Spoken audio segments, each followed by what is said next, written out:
Levantad los corazones, que nacimos castellanos, por más gloria toledanos, bajo el éxtasis del sol. Coronemos a Toledo con laureles de victoria, que en el templo de la historia fue el espíritu español.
Damas y caballeros, con ustedes, historias de las ciudades españolas. En esta oportunidad, acercándonos a la provincia de Toledo, que es una comunidad autónoma que se llama Castilla-La Mancha. De La Mancha, provincia de Toledo, una superficie de 232 kilómetros cuadrados, una fundación de época de prerromana, una población de 85.808 habitantes, con una densidad de 380.000 habitantes sobre kilómetro cuadrado. ¿Cómo es el gentilicio en Toledo? Le dicen toledano, toledana, toledense. Bueno, tienen también su patrón, pero más importante, San Ildefonso. Bueno, tenemos entonces la variedad. Este día Toledo, la capital Toledo, la comunidad llamada Castilla-La Mancha. Sí, es que resulta que tiene esta particularidad, Castilla-La Mancha. ¿Qué tan curioso? Tiene un estatuto de autonomía y una constitución. Ya dije que la población es de 85.000 habitantes. Tiene como particularidad que es el tercer municipio más poblado de todas las regiones. Está formada por 919 municipios y por dos barrios que vamos a conocer enseguida. El barrio que queda cerca se llama Azucaica, el barrio de la ciudad de Toledo, llamada Azucaica. Está situada sobre la vega del río Tajo. Sobre el río Tajo, la vega del río Tajo, encontramos el barrio llamado Azucaica. Está separado gracias a un casco histórico. Tenemos que esto está a 4 kilómetros. Tenemos las pedanías en la ciudad. Tenemos que están ubicadas a las orillas derechas del río. Tenemos también la Santa María de Benquerencia, es el otro barrio que es cercano al núcleo llamado Toledo. Son dos barrios cercanos, Azucaica y Santa María de Benquerencia. ¿Qué más tenemos? Como importante, entonces hablamos de la vega del río Tajo. El río Tajo va a ser una particularidad de Toledo, el río Tajo. ¿Y qué? Mira, es que hay un casco histórico y la marca el río Tajo. Entonces a la derecha, a la izquierda, a la derecha. Eso es un punto de referencia, el río Tajo. El río es bastante largo y esto está en la península ibérica y esta atraviesa de oriente a occidente con una pequeña inclinación hacia el sur. Mira, es que este río conecta España con Portugal. El río Tajo, los españoles lo han llamado Tajo, los portugueses lo han llamado Tejo, entonces no se ponen de acuerdo. Esta es una particularidad. En una colina está rodeada por algo llamado el meandro. ¿Para usted qué es el meandro? Mira, es una curva hecha por un río. Ese es el meandro, una curva de un río cuya sinuosidad está pronunciada y su forma con mayor facilidad entre los ríos de las llanuras y también con los aluviales que se forman con las lluvias. Sedimentos que suelen ocurrir y aparecer y depositarse. Y a esto han llamado el meandro. Son como las curvas de los ríos cuya sinuosidad se ha formado en medio de los ríos de las llanuras, en medio de los aluviales, con alguna lluvia. Entonces, el río Tejo tiene su meandro. Entonces, al Tejo, lo que es del Tejo, y al Tajo, lo que es del Tajo, este río conecta, se acentúa cuando llega a Portugal. Entonces, cuando llega al Portugal, ya no es el Tajo que salía de España, sino que cuando llega al Portugal es el Tejo que llega a Portugal más acentuado, dicen ellos. Tenemos que en Toledo, que es la ciudad importante. ¿Por qué? Porque ahí vamos a hablar un poco de historia. El centro carpetano. El centro carpetano. Me parece que tiene que ver con los carpetos. El centro carpetano del siglo VI de Cristo. Siglo VI, carpetanos estarían en Toledo. Y que con ello tocaría investigar sobre los carpetanos, porque ni idea. Y es que tras consolidar la conquista, ¿qué pasa? En el siglo VI, ¿no?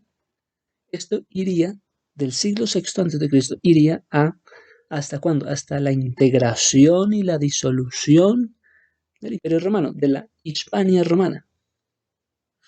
Entonces parten la época prerromana con los carpetanos y llegan hasta el año 193 antes de Cristo. Del siglo VI, carpetanos, hasta el año 193 antes de Cristo, cuando se forma la integración y posterior disolución del Hispania romana. Hispania, o sea, Imperio romano. ¿Desde cuándo? Desde que se desembarca, desde el desembarco de los romanos en el año 218. Entonces tenemos que los romanos llegan a Toledo en el año 218. ¿Hasta cuándo? Hasta el año 193. Se van acercando. Los romanos no es que lleguen en el año 0 para comenzar el siglo, no, ya habían llegado desde el año 218 antes de Cristo. Entonces desembarcan los romanos en Toledo y concluyen con una conquista romana hasta el año 193 antes de Cristo. Esto es la península ibérica, entonces más o menos la Hispania romana va desde el 218 hasta el 193 antes de Cristo. Tras finalizar las guerras cantabrias, esto que había sido hecho por el César Augusto, César, ¿no? César Augusto que haría sus guerras cántabras en el año 19 antes de Cristo. Tenemos que en el siglo V como contexto tenemos grandes migraciones que alterarían las distribuciones de los pueblos en Europa. ¿Qué pasaría en el siglo V? Pues que habrían grandes migraciones y esto distribuidas todos los pueblos en Europa.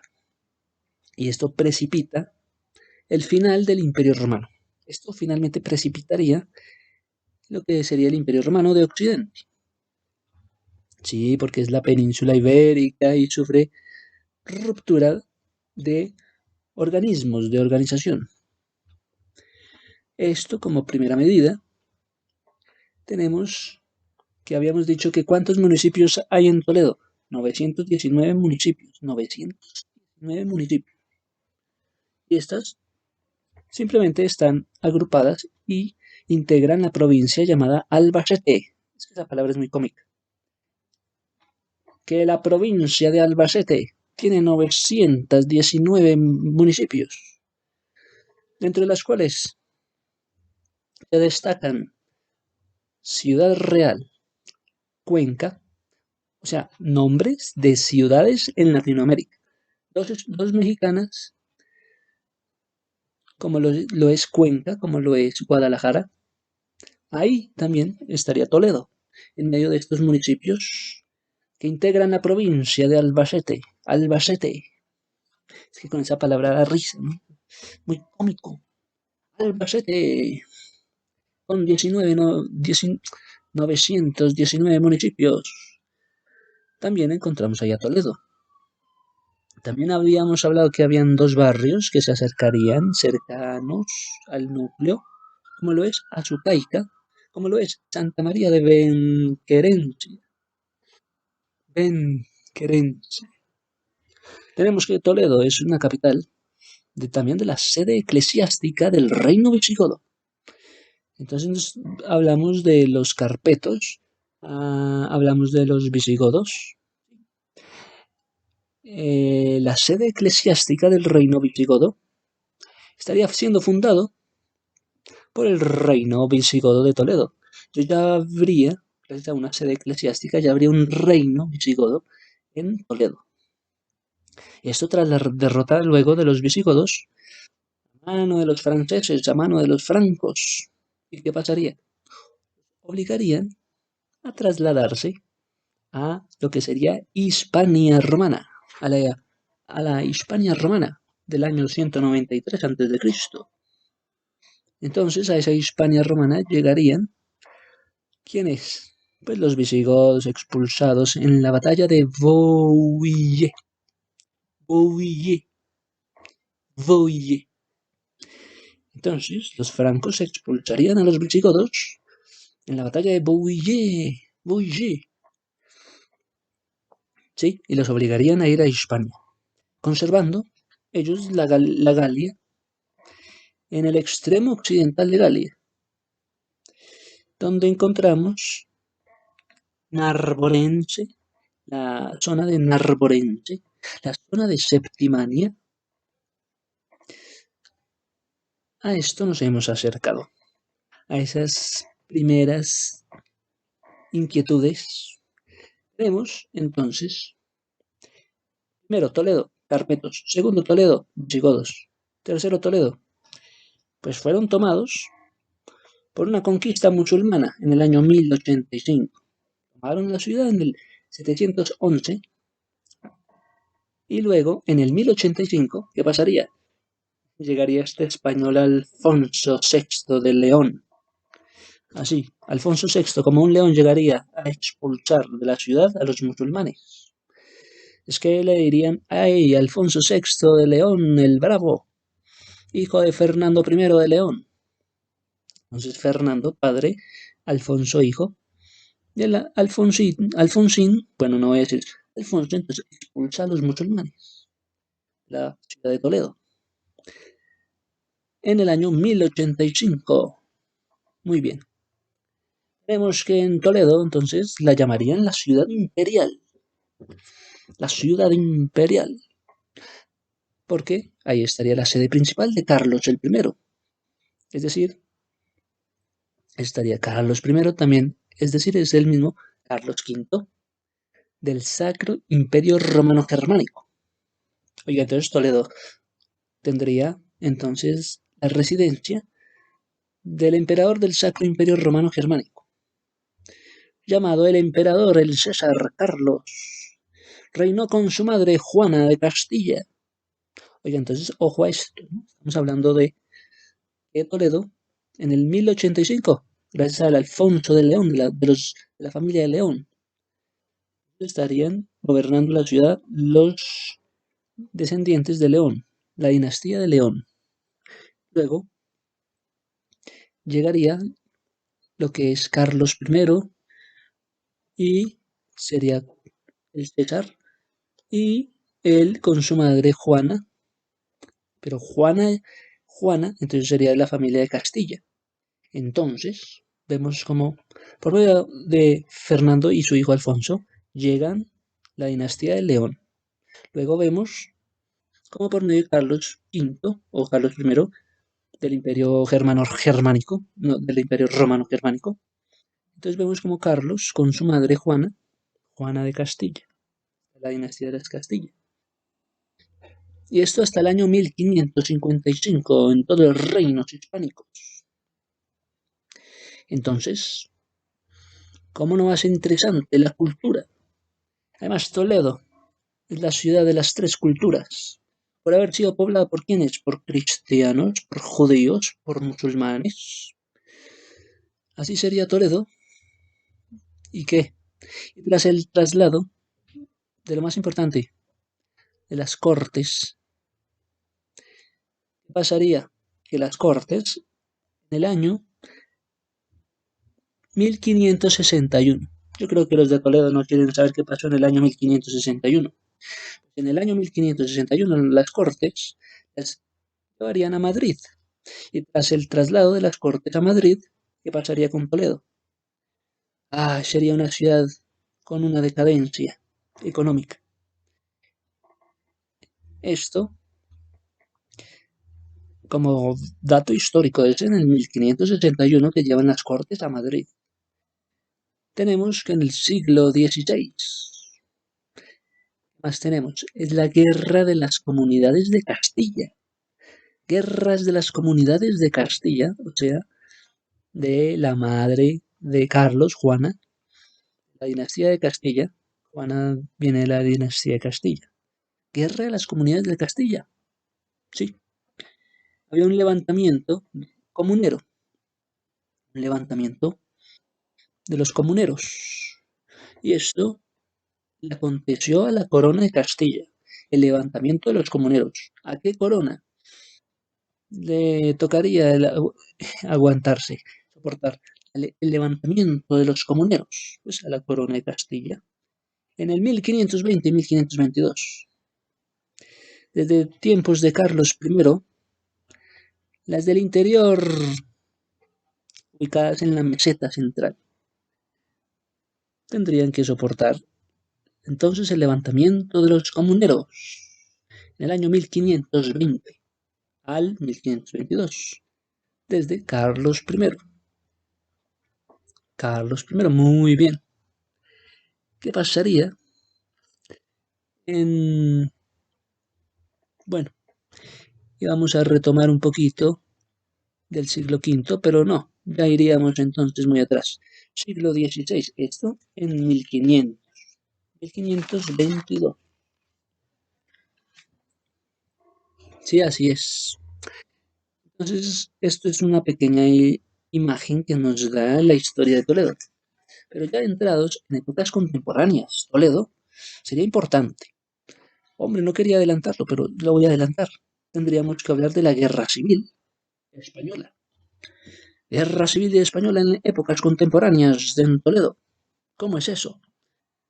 Mira, es que cuando hay un alcázar, cuando hay una sede de la familia real, un alcázar, esta sufre asedios y defensas.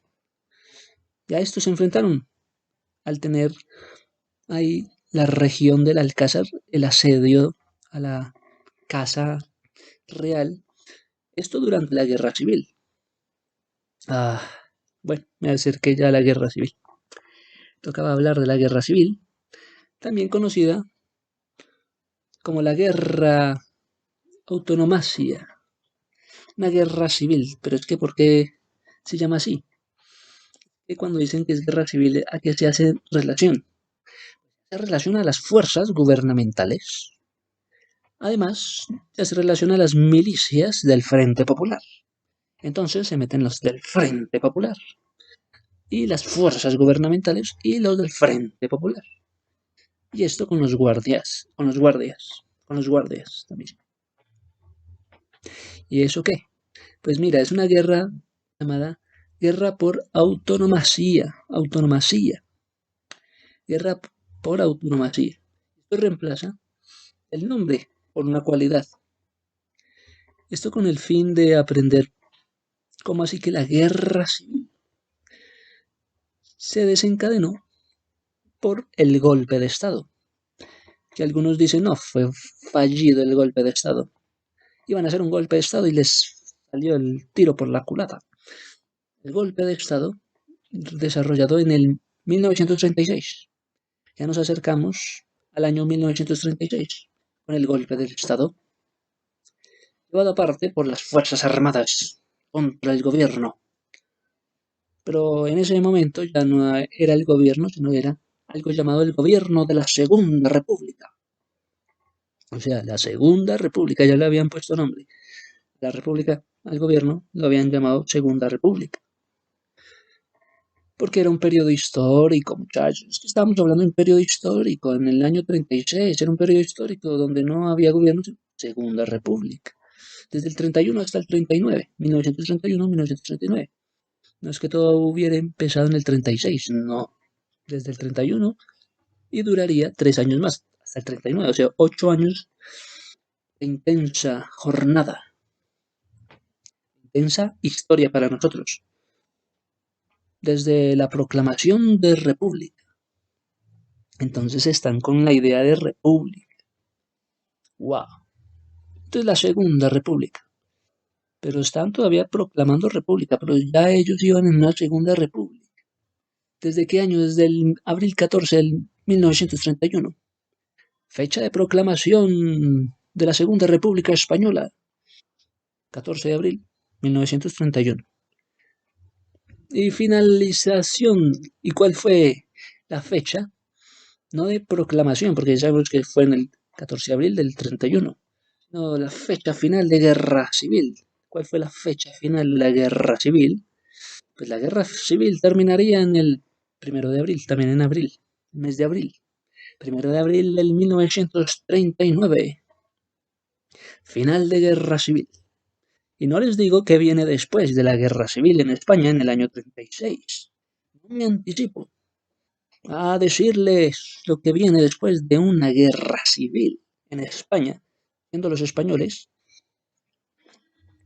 franquistas. No me atrevo a decir lo que sería una España franquista después de una guerra civil, con un promedio de 26 gobiernos. Hágame el favor, un promedio más o menos de 26 gobiernos en 8 años. ¿Quién puede imaginar 26 gobiernos en un promedio de 8 años? Del 31 al 39. Mira, es que estamos acercándonos a algo que es importante. Fecha de proclamación de la Segunda República en el 31. Esto vendría también una sustitución de la monarquía de Alfonso XIII. Wow, es que la Segunda República viene tras haber sustituido la monarquía del señor Alfonso, del nombre Alfonso. Algo así como que el César es en Roma como Alfonso fue en España antes de Franco. Alfonso XIII sustituye su monarquía a Alfonso XIII para darle periodo histórico a España con la Segunda República. A eso nos acercamos y dio paso, y queridos todos, porque le darían paso a una dictadura franquista desde el 39, no es desde el 36, muchachos, es desde el 39, 3 años después, hasta el 75, del 39 al 75, una dictadura que terminaría con la muerte del señor Franco. Bueno, Sigamos, por favor. Es que en la Segunda República, del 31 al 39, ¿no? En la Segunda República habría entonces que ver lo que sería un régimen democrático. Un régimen que existió en España en el 14 de abril de 1931, la Segunda República. Traería un régimen democrático. Sí, no lo puedo creer. ¿En serio? Sí. Créelo porque es así. También traería esto un bloqueo del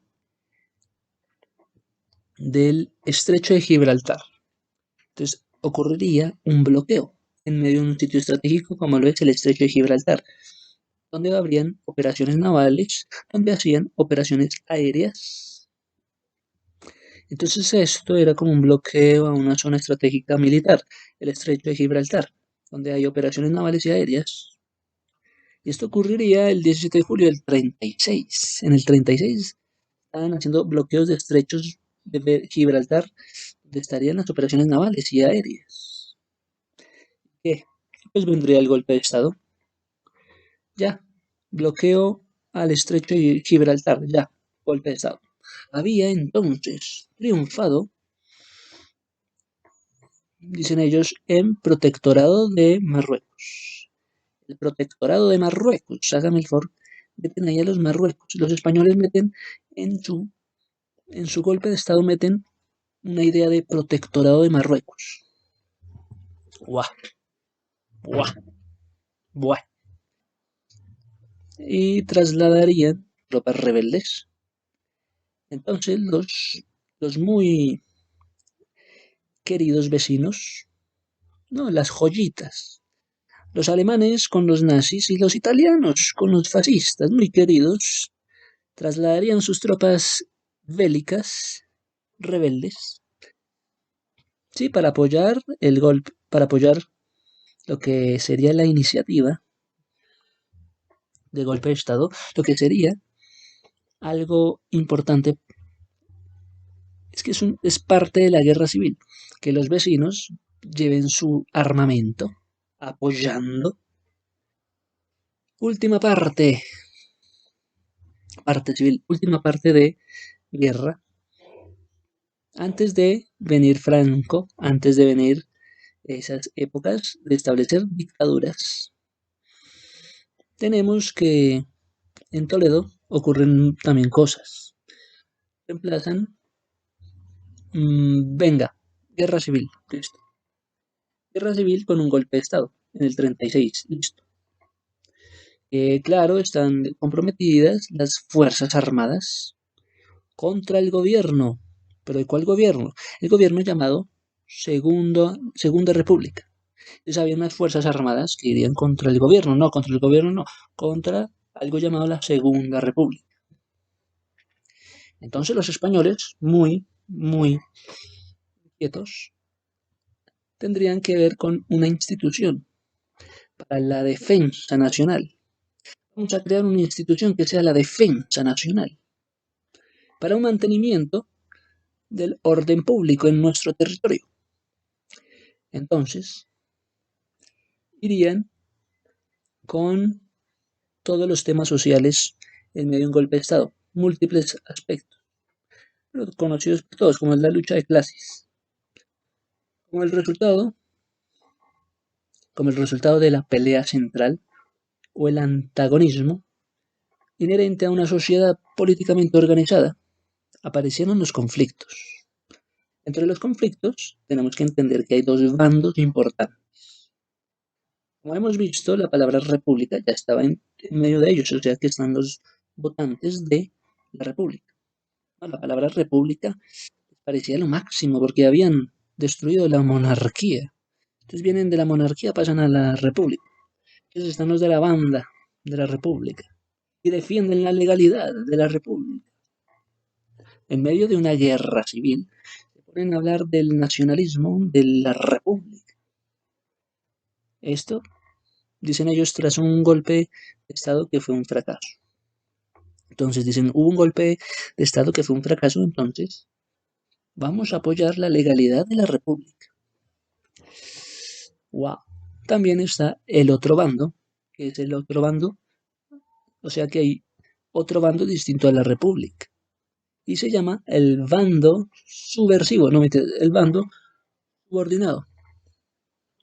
Bueno, está el bando de la República, está el bando sublevado. No subversivo, no, sublevado. Que claro, estos eran militares, militares en medio de la política. Entonces está el bando republicano, que son los que apoyan el nacionalismo a pesar de un golpe de Estado fallido, y está el bando sublevado, que son los militares. Son los que alcanzan un golpe de Estado, porque son militares, entonces alcanzan el golpe de Estado, contra una segunda república y combaten así la guerra civil. ¡Wow!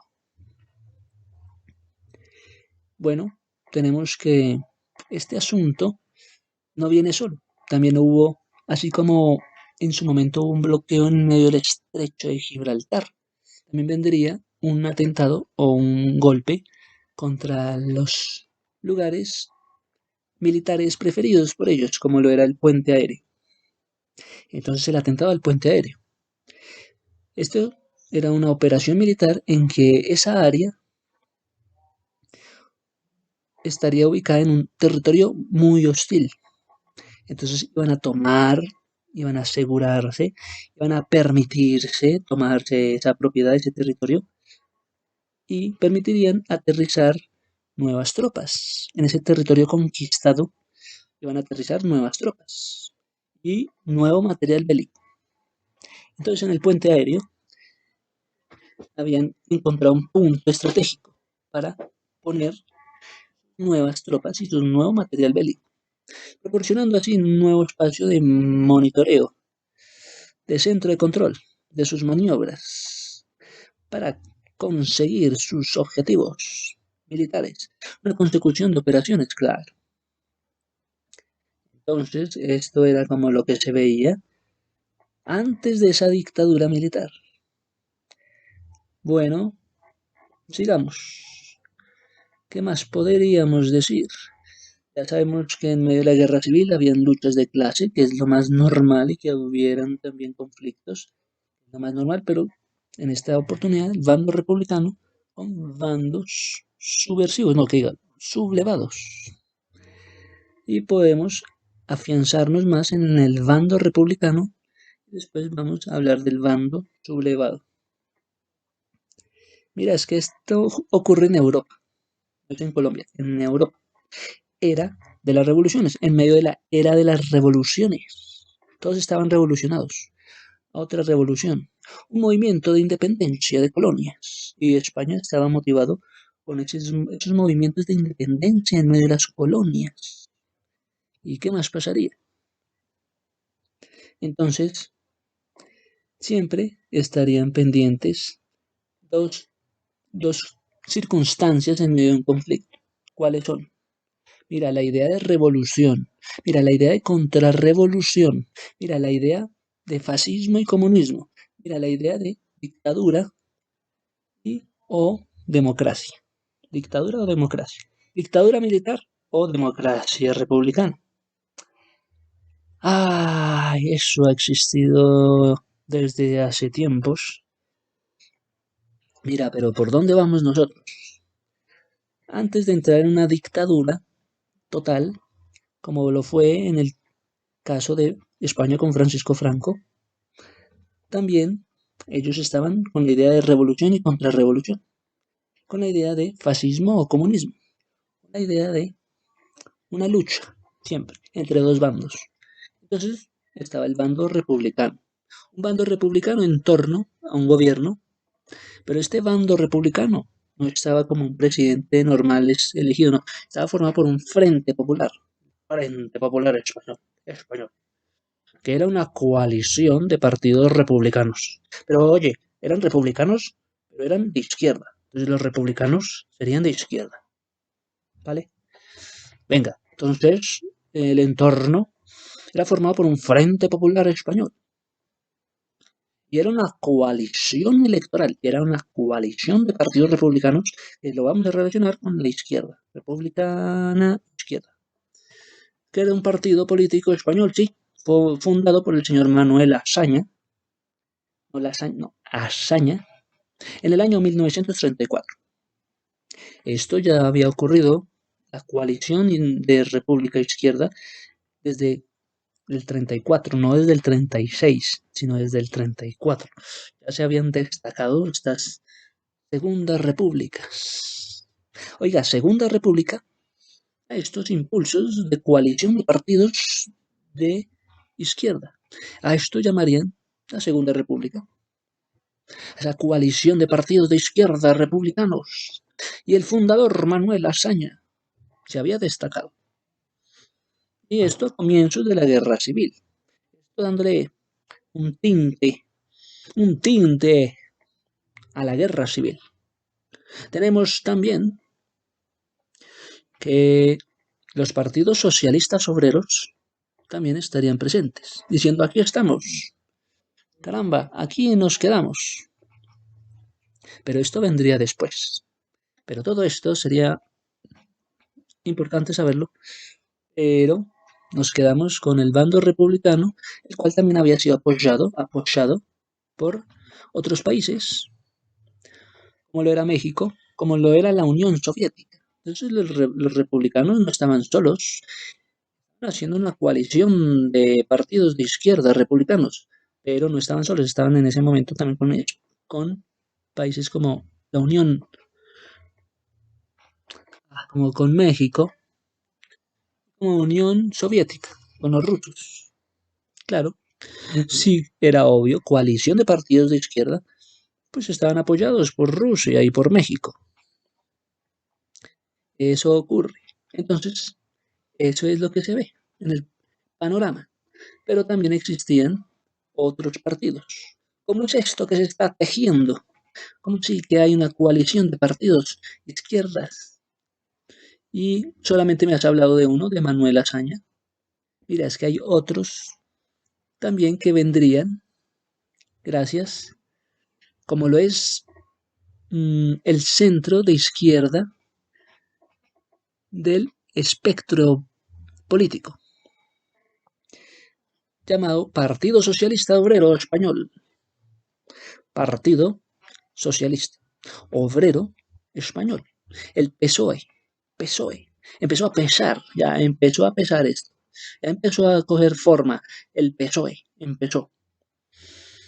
Y actualmente es dirigido por el señor Pedro Sánchez, proclamado en su 39ª celebración del partido en el año 2017. Esto se ubica en el centro izquierda del espectro político en España. Oye, pero a esto se suma una serie de tintes, como lo son los partidos comunistas en España. Partido político marxista, partido político leninista. Mira, nos acercamos a lo que es, las iniciales son PSE, PSE. Y esto desde el 1921, el 14 de noviembre de 1921, a raíz de una división, llamado por ellos una escisión del Partido Socialista. Entonces los socialistas se dividieron. Se dividió esto que era importante, sí, en más de dos partes, oye, generalmente con mucho valor. Entonces, se ha dividido el partido político, pero es que era un partido político, era un partido socialista obrero. Y esto conforme a la línea política socialdemócrata. Entonces, vea, aparece esta línea política en escena, que es el socialdemócrata. Entonces se bautizan como línea política socialdemócrata. Mira, es que a lo que hacemos referencia es que estamos en la coalición de partidos de izquierda, en donde está siempre el PSOE, el cual ha triunfado actualmente, pero también existieron otros movimientos políticos, como lo es también el Partido Obrero de Unificación Marxista. ¡Wow! Partido Obrero que se había dividido, luego, claro, es una estrategia, nos dividimos, después nos volvemos a unificar y entonces mantenemos el ideal en 1935. el Partido Obrero de Unificación Marxista. Antes se había dividido y en 1935 se unifica. Los marxistas revolucionarios en oposición al stalinismo, cercano al comunismo de izquierda. Esto es un partido de izquierda, muchachos. También aparece el partido sindicalista. Entonces las palabras vienen, ¿no? El primero que se ha dividido y para llamarse socialdemócrata. Wow, socialdemócrata. Luego tenemos que estos de izquierda se vuelven a unificar y que están en contra al stalinismo, Stalin, al comunismo. Y esto es un partido de izquierda. Pero además aparece en escena el partido sindicalista, creado por anarquistas, llamado el señor fundador Ángel Pestaña. También el presidente, que era como conocido por secretario nacional, el señor Ángel Pestaña, en el año 1934. A esto, súmale la curiosidad de España, que son los catalanes, que traen un nacionalismo también de izquierda.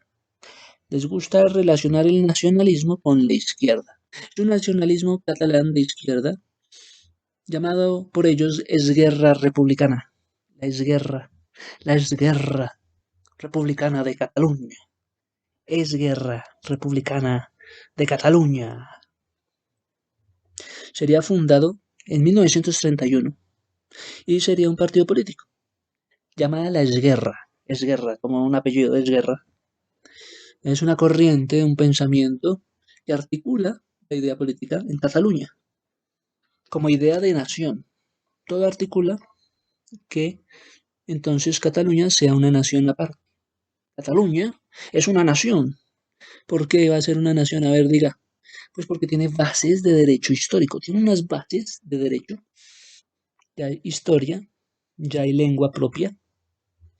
Es que hay mucha historia. Entonces, se basan en su propia historia, se basan en su propia lengua. También un derecho civil.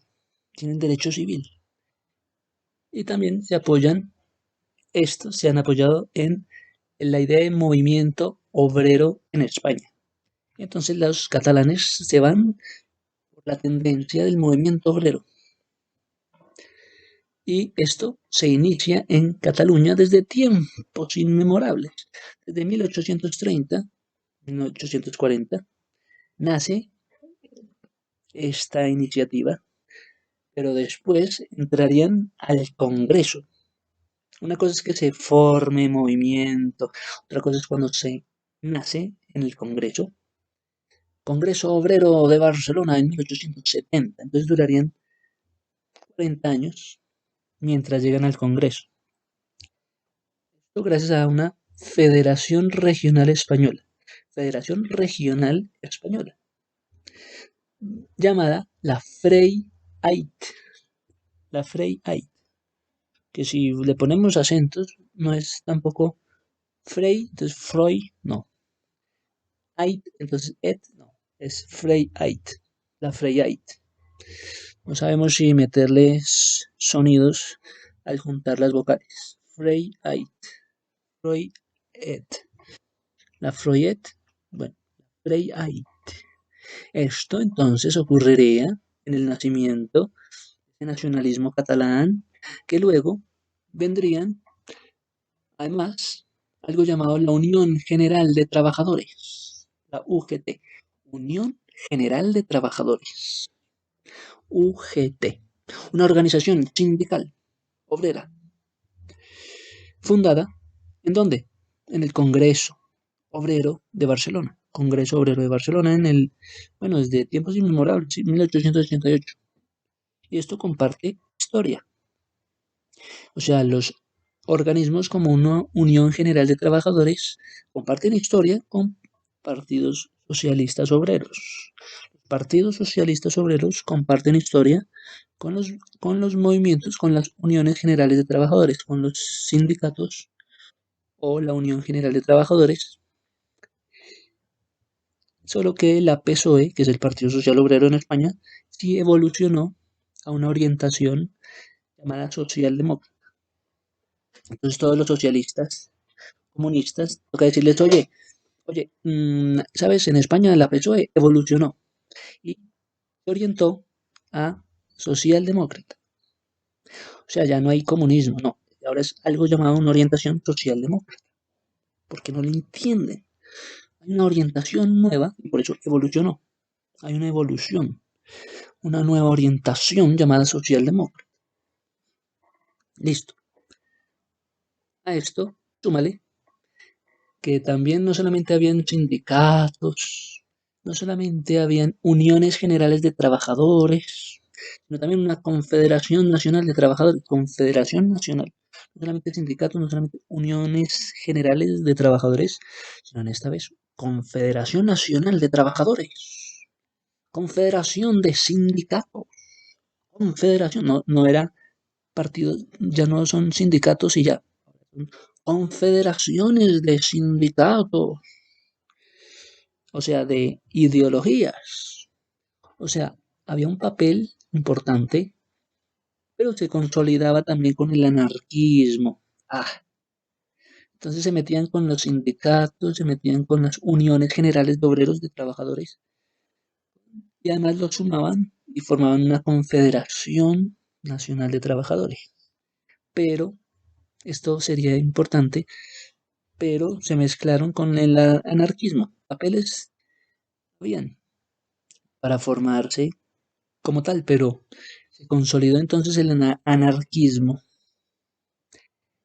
Esto en el comienzos del siglo XX. Y esto generaba un contraste con el resto del país, pues perseguían la revolución social. Entonces sí, los demás en su constitución, estos perseguían la revolución social. Ay, no me digas. Sí, sí te digo. También esto ocurría, y estábamos hablando de una coalición de partidos de republicana izquierda. También tenemos una unión republicana. Hablando ahora de la república también, hay una unión republicana. Es un partido político en el periodo, bueno, de la Segunda República. Otra vez al tiempo aquel de la Segunda República. Pues, ¿qué pasó? No estaban solos los de la Segunda República, sino que había una unión republicana. Unión republicana. Había unión por una parte de trabajadores, uniones, sindicatos, confederaciones de trabajadores, pero también había una unión republicana, unión llamada Segunda República Española, y jugó un destacado papel dentro de esa política española, antes de la guerra civil. Y todo esto era el panorama previo a una guerra civil y a una dictadura. ¡Wow! Impresionante. Venga, venga, ¿qué más hay que hacer? A ver, ¿por dónde más nos vamos? Yo no les he hablado casi nada. Yo no les he hablado casi nada. Todavía tendríamos que hablar un poquito más de el bando de la República. Ni siquiera hemos llegado al bando de los sublevados. Mira, es que del bando de la República surgiría algo muy importante para los españoles, pues de ahí se decantaría. Se decantaría. Mira, de este bando de la República es un nombre muy curioso, bando republicano, dado a los militares, a los organismos políticos.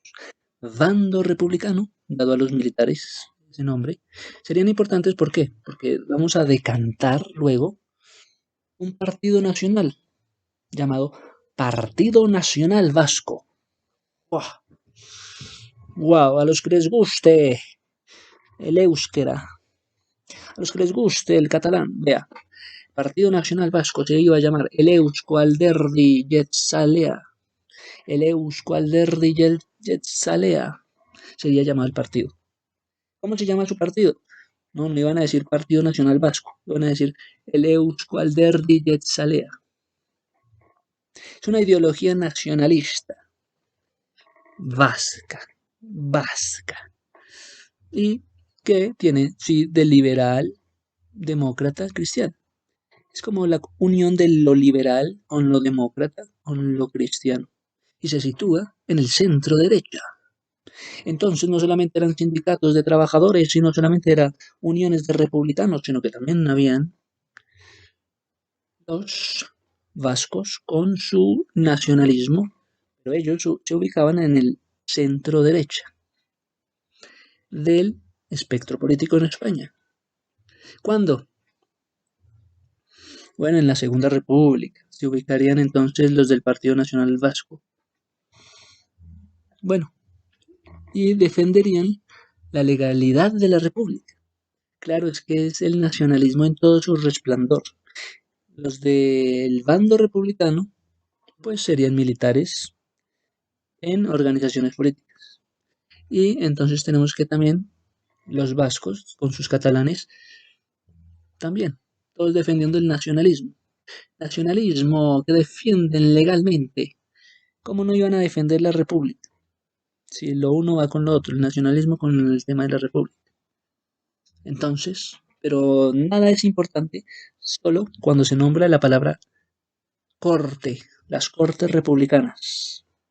Entonces la república no es nada si no hay cortes republicanas. ¿Qué va a pasar con el corte, con las cortes? Hombre, que van a aprobar leyes. ¿Dónde van a estar estas cortes republicanas? ¿Para qué? Para que vayan a aprobar leyes. ¿Leyes de qué? Como estatutos de autonomía. Las leyes en las cortes republicanas vendrían con qué? Con los estatutos de autonomía para un país vasco. ¡Wow! Y esto en 1936, ya a puntas de la dictadura. Empezaba así, ya comenzaba la guerra civil. La participación de Navarra por un proceso que se había dado desde el 1931.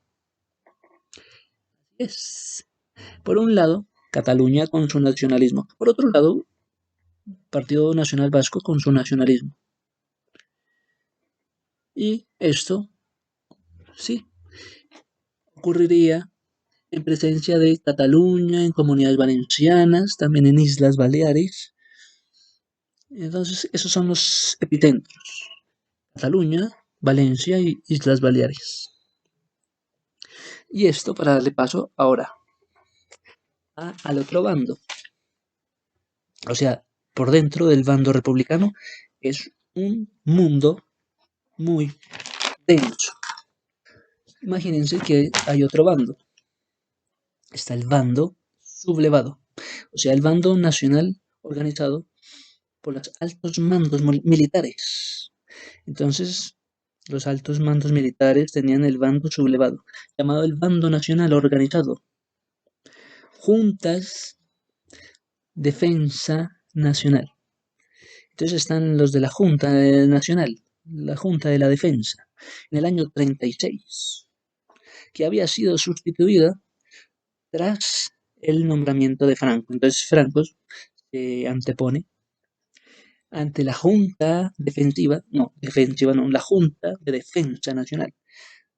O sea, Franco sobresale ante una Junta de Defensa Nacional. ¿De dónde va a salir este? Pues de una Junta, sobresale, supera una Junta de Defensa Nacional.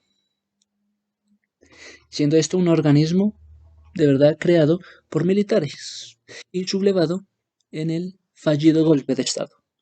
Pero es que estos de la Junta de Defensa se sublevaron, pero hubo un fallido golpe de Estado. Entonces los militares quedaron con un golpe de Estado fallido. Ay, entonces un golpe fallido de unos militares, imagínense. ¿Cómo así que guerra civil? La guerra civil porque hubo un golpe de Estado de unos militares y fue fallido. Y se asumió la forma colegial de todos los poderes de Estado en territorios controlados, en territorios sublevados. Mira, es que esto es impresionante. Todo esto es impresionante. Y a Franco lo llamarían generalísimo. ¡Ey, generalísimo Franco! ¡Ey, generalísimo! Un nombramiento dado al jefe de gobierno de Estado. Generalísimo. ¿Cuándo? En el 28 de septiembre de 1936. En Generalísimo. ¿En dónde? En el aeródromo de San Fernando. ¿Cómo se llamaría? En Salamanca. Esto es en Salamanca. Entonces el generalísimo Franco estaría en Salamanca, en el aeródromo de San Fernando. Y esto durante la reunión de altos mandos militares. Esto dentro de los ejércitos que se habían sublevado. Entonces están hablando de un ejército, no, están hablando de un ejército sublevado. Y a estos se les han integrado algo llamado el Falange español. El Falange de las juntas ofensivas nacionales sindicalistas.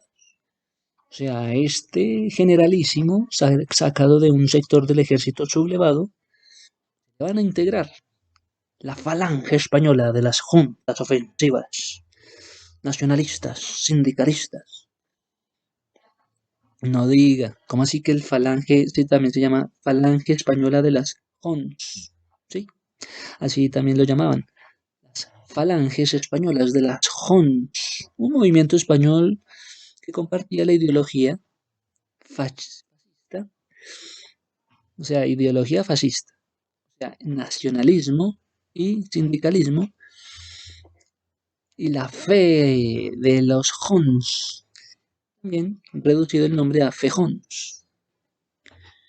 A estos no solamente se les han integrado los del falange, del nacionalismo excesivo y el sindicalismo, sino también los carlistas, un movimiento político español. Carlistas, con características tradicionalistas y con legitimidad. ¿Sí? ¿Cómo así que carlistas? ¿Un movimiento político? Sí, los carlistas, características tradicionalistas. O sea, carlistas, ¿cómo no iba a ser tradicionalista? O sea, sale el tipo franquista, pero también se le juntan, se le han integrado los carlistas, o sea, los de la tradición en España. Con el realismo, fernandismo llaman ellos. Mira, es que los nombres de Fernando, de Carlos, de Alfonso, pues son estos, lo traducen en política a tradicionalistas, nacionalistas, y pretendían establecer de una rama alternativa muchas cosas, porque también se les iban a integrar las confederaciones españolas de los derechos autónomos, llamado la SEDA, Confederación Española de Derechos Autónomos. Es decir, se presentan alternativas para los derechos y las órdenes al gobierno. Es decir, hay una coalición española de partidos católicos. Solamente al comienzo de la historia de la política era coalición de repúblicas de izquierda, sino que ahora con el generalísimo al poder, el general Franco, entonces vendrían coaliciones de partidos católicos. Católicos versus izquierdas. Entonces ya tenemos coaliciones de partidos por ambos lados. Solamente esto en el año 1933, durante la Segunda República, la primera mitad del siglo XX. También en el siglo XIX había conocimiento del liberalismo, del parlamentarismo, del secularismo.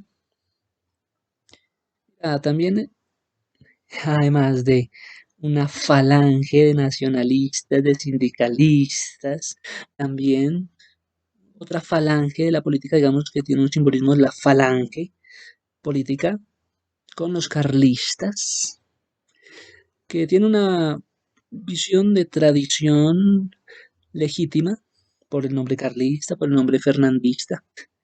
También se le juntaron entonces todo lo que son derechos de autonomía de los autónomos, de las comunidades autónomas que querían sacar comunidades autónomas como fuera de lugar, afuera, fuera lo que fuera. Entonces ya estaban con el SEDA. ¿Cómo así que España tiene comunidades autónomas? Mira, es que desde el 33 hay confederaciones españolas de derechos autónomos. confederaciones de derechos autónomos. Y esto se presentaría con la coalición de partidos católicos. Entonces, además de esto, habría una liga regionalista. No solamente había una confederación de derechos autónomos, sino que también, súmale, una liga regionalista. ¡Wow! Con el señor Francesc Cambó, un señor catalán que traería el partido conservador con ideales conservadoras, pero dentro de un ámbito catalán, las ideas conservadoras, o sea, los catalanes no solamente eran nacionalistas, sino que también existían las ideologías conservadoras, porque eran también católicos, partidos católicos, lo relacionan con los conservadores. Entonces, en temas de Cataluña, de los catalanes, también existía la ideología conservadora. Entonces, los partidos también estarían en ese periodo de restauración constantemente. Francesc Cambó era el catalán que vendría con la ideología conservadora en meros de Cataluña. Mira, es que el aspecto trasciende porque hay una victoria en las urnas de qué? Del Frente Popular. Entonces el Frente Popular en el año 36 tendría la victoria. La victoria fue para el Frente Popular. El Frente Popular en el año 36, principales partidos de izquierda. Entonces, ¿qué pasó? Que los principales partidos de izquierda se tomaron el poder. El Frente Popular y algunas clases sintieron que peligraban sus posiciones. Entonces, cuando el Frente Popular se toma el poder, ¿quiénes se sienten en angustia? ¿Quiénes empiezan a peligrar sus posiciones? Pues la Iglesia Católica. Obviamente, pues los principales partidos de izquierda estaban al poder. ¿Cómo no se iban a sentir en peligro la Iglesia Católica? ¿Y cómo no iban a sentirse en peligro? Pues eran acosados, eran perseguidos de los de izquierda. Y algunas clases también como lo que son las propiedades de la revolución del proletariado. Entonces cuando llega el Frente Popular, la iglesia se siente atacada. También la revolución del proletariado. En medio de la revolución del proletariado llega el Frente Popular. El Frente Popular también tiene que asumir que hubo una revolución del proletariado. Esto en regiones agrícolas. Esto disminuyendo la industrialización. Esto generaría pérdidas y sublevaciones que eran apoyados por campesinos, que eran apoyados por los obreros. Bueno, un tremendo escenario. Obviamente, ambos bandos, tanto los sublevados como los republicanos, tendrían una comisión de graves crímenes. ¿Hubieron crímenes? Sí, de lesa humanidad. Habían paseos. Le hicieron el paseíto. Qué vaina, le hicieron el paseíto. Un episodio de estos en medio de una contienda electoral. Le hicieron el paseíto. Episodios de violencia y de represión. Bueno, esto aconteció por la guerra civil. La guerra civil permitiría entonces estos paseítos en episodios de violencia a las que están en guerra civil. Y también algo llamado las sacas de presos. Sacas de presos en medio de situaciones violentas en las cárceles. Una guerra civil española con las sacas de presos de las cárceles en los años 36 y 39. Entonces había desaparición de personas. Entonces habían tribunales extrajudiciales que ellos lo han llamado con las insignias de checa, instalación de una guerra civil. Bueno, había una instalación importante. ¿La utilizaban para qué? Para zona republicana. Entonces en las guerras civiles había una instalación para una zona republicana, que estarían al margen de las leyes. ¿Para qué? Para detener, para interrogar, para torturar, para investigar a los sospechosos, que fueran de simpatizantes del bando contrario. ¿Sí? Sin embargo, entonces llega la dictadura, muchachos. una dictadura de Francisco Franco, de Pacho Franco. El apellido era Franco Bahamonde. Un régimen franquista en España hasta el 75. Desde el 39 hasta el 75. Fue el periodo de la historia contemporánea de la jefatura del Estado y con mayor número de investigaciones, de condenas y con hechos delictivos en zonas de república. Mira, es que era como un camino, llaman ellos camino jurista, donde se sostienen que hubo genocidios. ¿Cómo así la palabra genocidios? Iban a destruir, tenían como objetivo destruir parte de un grupo nacional, parte de un grupo racial, parte de un grupo étnico. O sea, habían intentado exterminar a la oposición política. Genocidio. Esto como causa general de el ministerio el fiscal, sobre una dominación roja. Esto traería entonces la causa y también habrían procesos de investigación. ¿Sí? Porque habían presuntos implicados y el ministro de Justicia franquista, también llamado a testificar los delitos de los que habían sido vencedores, pero que nunca fueron investigados. Claro, como fue solamente la investigación solamente para un bando, no fueron para los dos bandos que se hacían investigaciones, solamente para uno de los dos bandos era todo el peso de la ley, toda la investigación. Eran enjuiciados durante la época del franquismo. Entonces, durante la época del franquismo hacen alusión a investigaciones solamente a uno de los dos bandos. Obviamente, a los vencedores no los investigan.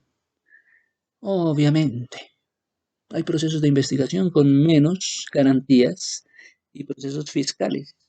Son los ganadores. A esto nos enfrentamos en la introducción a la política en España. Muchas gracias a todos.